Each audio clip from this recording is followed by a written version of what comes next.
Hey guys, welcome back to Andy's Dinosaur Reviews. Today we are going to take a look at this Velociraptor Charlie, the Savage Strike version.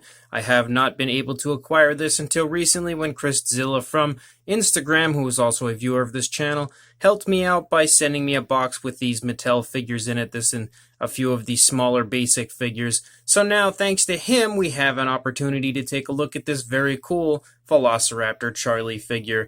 This is probably like the third Charlie, I think, from Mattel. We had the Attack Pack, we also have the Amber Collection, and we also have this one, the Savage Strike. I guess you could kind of consider some of the smaller green minis in a way, Charlie, and you also actually have the Snap Squad. So there are a few Charlies, but this is the first Savage Strike version.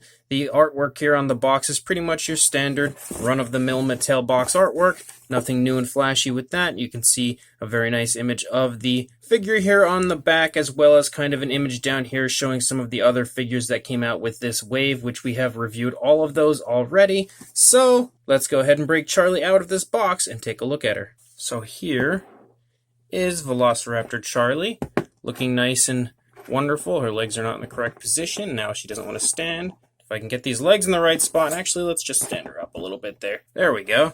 Now we have her legs in the right position, so the figure definitely looks really quite nice here at first glance. I really like the greens that they've used on the figure. A little bit different than the Amber Collection figure as far as the tones of color used, but still looks really quite nice. So let's go ahead and get a closer look right now. So starting up here at the head sculpt of our Charlie, the head sculpt looks nice, not exactly to what Charlie looks like, because Charlie sort of has like a little crest right here, similar to the JP3 Raptors, but it still looks pretty nice.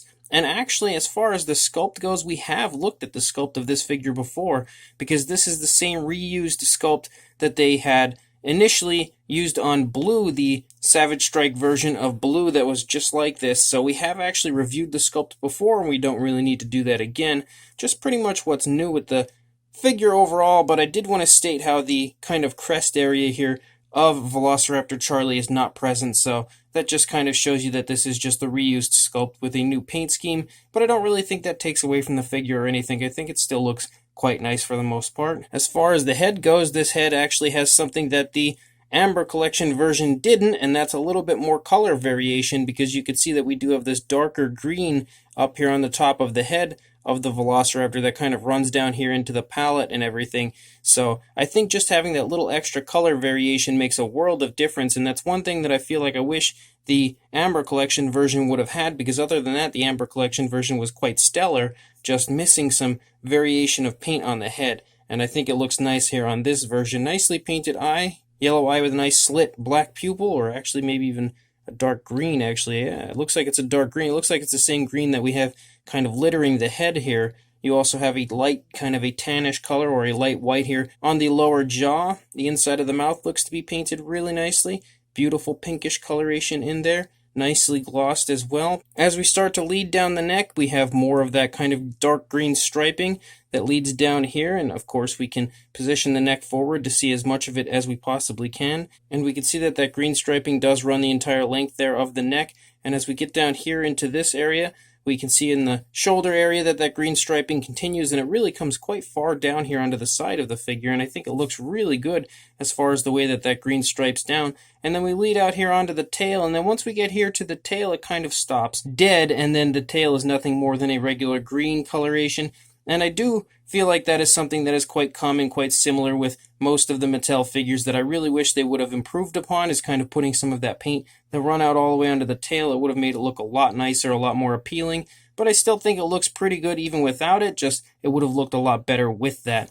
As far as the other paint that we have included on the figure, we have like a light creamy color, almost actually like a light green here on the underbelly, that does run the entire way up onto the throat, and then it transitions to a slightly lighter coloration there on the lower jaw.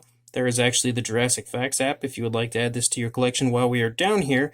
And then we also have nail paint, which is awesome to see, and there are some really nicely painted nails. Of course, the dew claw always gets left out of the party, but we can see that the sickle claw along with these two claws are nicely painted with a dark gray, very nicely glossed as well. The opposing side pretty much looks the same as we saw on the previous side, because again, there's not really going to be much difference. As far as the paint goes, and there's a little bit of sloppiness, it looks like, actually.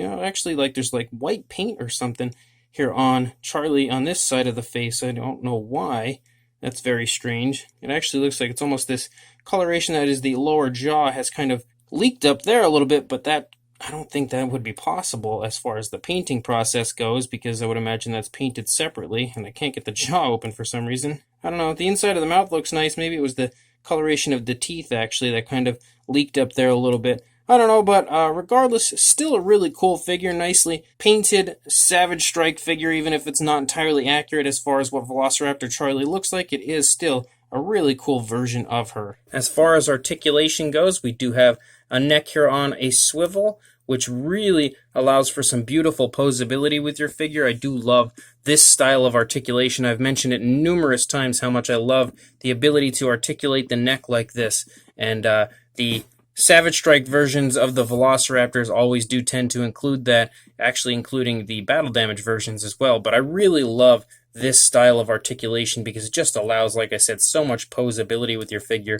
You also have articulation in the arms. They can move out away from the body, forward and back, which is also the action feature. We do have the legs that do move forward and back really smoothly, and they also move out away from the body and then back in. And the tail is articulated as well on a swivel. So quite a bit of articulation. And then as far as the action feature goes, if you haven't seen the initial blue Velociraptor version, you have a button up here on the back. You push the button, and then the arms kind of, I guess, slice and dice. They sort of attack right here. It would have been cooler to have some sort of an action feature with like the legs and the sickle claws, but it is what it is. It's still pretty fun and looks pretty nice overall. So nothing terrible about that in any way. As far as a size goes, for a length, you are looking at about 8¼ inches or around 21 centimeters.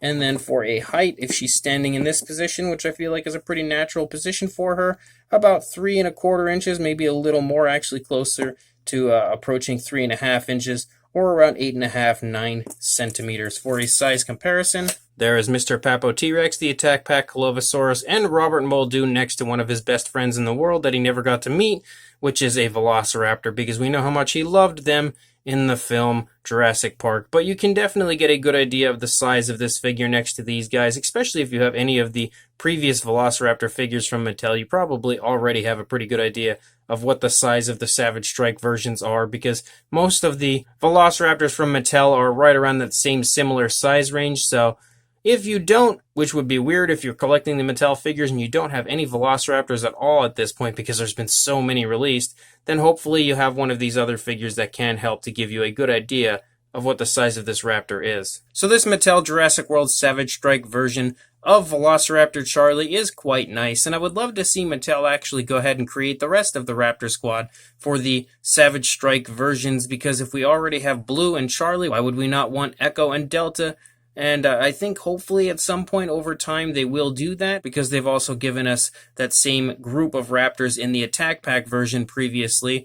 We're already starting out with the Amber collection with having Blue and Charlie. So it seems like it's always Blue and Charlie that lead the charge as far as the releases go with the Velociraptors. So again, hopefully we'll get the other two here in due time. I actually think Echo, maybe it is. I'm not really sure. I forget. But one of them is, I think, released with the newer figures. So I think we already are on our way to having these Savage Strikes with the Raptor squad overall. Although the newer Echo or Delta, I forget which it is, does not look very good as far as the paint goes in comparison to what she actually looked like in the film.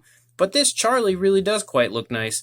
It's got a really beautiful green coloration to it, just like she does in the film. And although I think the paint would have looked better having those darker green stripes run all the way out onto the tail, I still think what we do have here is really quite nice, and it's awesome to see the addition of painted nails, because we know many Mattel figures kind of miss out on the nail paint area, and we don't see that here with this Charlie version, so that is definitely a very cool addition to the figure overall. And again, I think the paint scheme is probably about as good as you need it to be, as close as you're probably going to get it in a Savage Strike figure too, looking just like Velociraptor Charlie did in the film. So if you would like to pick this up, you can go ahead and head to your local Target, or actually Kroger, because I do believe both of those places do stock this figure.